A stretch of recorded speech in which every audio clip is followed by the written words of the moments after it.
కార్తీక పురాణం 10వ అధ్యాయం. అజామిలుని పూర్వజన్మ వృత్తాంతం. జనకుడు వశిష్ఠుల వారిని గాంచి, మునిశ్రేష్ఠ, ఈ అజామిలుడు ఎవడు? వాడి పూర్వజన్మం ఎటువంటిది? పూర్వజన్మమున ఎట్టి పాపములు చేసి ఉండెను? ఇప్పుడు ఈ విష్ణుదూతలు వైకుంఠానికి తీసుకుని పోయే తర్వాత ఏమి జరుగును? వివరించవలసిందిగా ప్రార్థించెను. అంతనా మునిశ్రేష్ఠుడు జనక మహారాజును గాంచి ఇట్లు పలికెను. జనక, అజామిలుని విష్ణుదూతలు వైకుంఠానికి తీసుకుపోయిన తర్వాత యమకింకరులు తమ ప్రభువగు యమధర్మరాజు కడిగేగి, ప్రభు, తమ ఆజ్ఞ ప్రకారం అజామిలుని తీసుకొచ్చుటకు వెళ్ళగా అచ్చటకు విష్ణుదూతలు కూడా వచ్చి మాతో వాదించి అజామిలుని విమానం ఎక్కించి వైకుంఠానికి తీసుకుని పోయిరి. మేము చేయున్నది లేక చాలా విచారించుచు ఇచ్చటకు వచ్చినాము అని భయకంపితులైన విన్నవించుకునిరి. అవురా, ఎంత పని జరిగను? ఎప్పుడూ ఇట్టి విధంగా జరిగి ఉండలేదే. దీనికి బలమైన కారణం ఏదైనా ఉండి ఉండవచ్చును అని యముడు తన దివ్య దృష్టితో అజామిలుని పూర్వజన్మ వృత్తాంతం తెలుసుకొని, ఓహో, అదియా సంగతి. తన అవసాన కాలంన నారాయణ అని వైకుంఠ వాసుని నామస్మరణ చేసి ఉండెను. అందులకు గాను విష్ణుదూతలు వచ్చి అన్నీ తీసుకొని పోయిరి. తెలియక కానీ తెలిసి కానీ మృత్యు సమయమున హరినామస్మరణ ఎవరు చేయరో వారికి వైకుంఠ ప్రాప్తి తప్పక కలుగును. కనుక అజామిలునకు వైకుంఠ ప్రాప్తి కలిగిను కదా అని అనుకును. అజామిలుడు పూర్వజన్మలో మహారాష్ట్ర దేశమున ఒకానొక శివాలయంలో అర్చకుడుగా నుండెను. అతడు తన అపురూపమైన అందం చేతను, సిరి సంపదల చేతను, బలము చేతను గర్విష్ఠి అయి వ్యభిచారి అయి శివారాధన చేయక, శివాలయం యొక్క ధనము అపహరించుచు శివుని విగ్రహం వద్ద ధూపదీప నైవేద్యాలు పెట్టక, దుష్ట సావాసముల మరిగి విచ్చలవిడిగా తిరుగుచుండెను. ఒకప్పుడు శివాలయంలో పరమేశ్వరునికి ఎదురుగా పాదములుంచి పరుండెడివాడు. ఇతను ఒక బీద బ్రాహ్మణ స్త్రీతో రహస్య సంబంధం ఉండేది. ఆమె కూడా అందమైనది గుడిచే చేయనుది లేక ఆమె భర్త చూసి చూడనట్లుగా భిక్షాటనకై ఊరూరా తిరుగుచూ ఏదో వేళకు ఇంటికి వచ్చి కాలం గడుపుచుండెను. ఒకనాడు పొరుగురికి వెళ్ళి యాచన చేసి పెద్ద మూటతో బియ్యము కూరగాయలు ఎత్తిపెట్టుకుని వచ్చి అలసిపోయి, నాకు ఈ రోజున ఆకలి మిక్కుటముగా ఉన్నది, త్వరగా వంట చేసి పెట్టము అని భార్యతో అనను.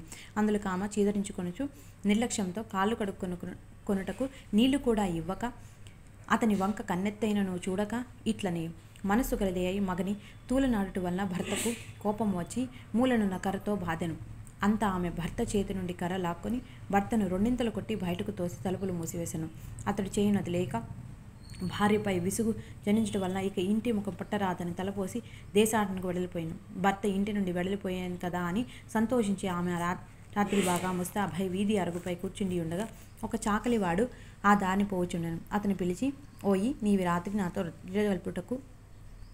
సలుపుటకు రమ్మని కోరెను. అంత నా చాకలి తల్లి, నీవు బ్రాహ్మణ పడతివి, నేను నీచ కులస్తుడను, చాకలి వాడిని. మీరు ఈ విధముగా పిలుచుట యుక్తము కాదు.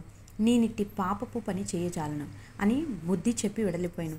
ఆమె ఆ చాకలివాని అమాయకత్వమునకు లోలోన నవ్వుకుని అచ్చటి నుండి బయలుదేరి ఆ గ్రామ శివార్చకుని కడిగేకి తమ కాంచవాత తీర్చమని పరిపిరి విధముల బ్రతిమాలి ఆ రాత్రంతయు అతనితో గడిపి ఉదయం ఇంటికి వచ్చి, అయ్యో, నేనెంతటి పాపాన్ని గొడిగట్టి తిని అగ్ని సాక్షిగా పెళ్లాడిన భర్తను ఇంటి నుండి వెడలగొట్టి క్షణికమైన కామవంచకులోనే మహాపరాధం చేసి తిని అని పశ్చాత్తాపముంది ఒక కూలి వాణిని పిలిపించి కొంత ధనమిచ్చి తన భర్తను వెతికి తీసుకురావాల్సిందిగా పంపాను. కొన్ని దినాలు గడిచిన తర్వాత భర్త ఇంటికి రాగా పాదాలపై పడి తన తప్పులను క్షమించమని ప్రార్థించాను. అప్పటి నుండి ఆమె మంచి నడవడికగా అవలంబించి భర్త అనురాగానికి పాత్రులారాయి. కొంతకాలానికి శివార్చనకు ఏదియు వ్యాధి సంక్రమించి దినదినము క్షీణించుచు మరణించును. అతడు రౌరవాది నరక కుప్పముల బడి నానా బాధలు పొంది మరలా నరజన్మమెత్తి సత్యవ్రతుడను బ్రాహ్మణత్వమునకు కుమారుడై కార్తీక మాసమున నదీ స్నానం చేసి దేవతా దర్శనము చేసి ఉండుట వలన నేడు జన్మములు పాపములు నశించుట చేత అజామిలుడై పుట్టెను.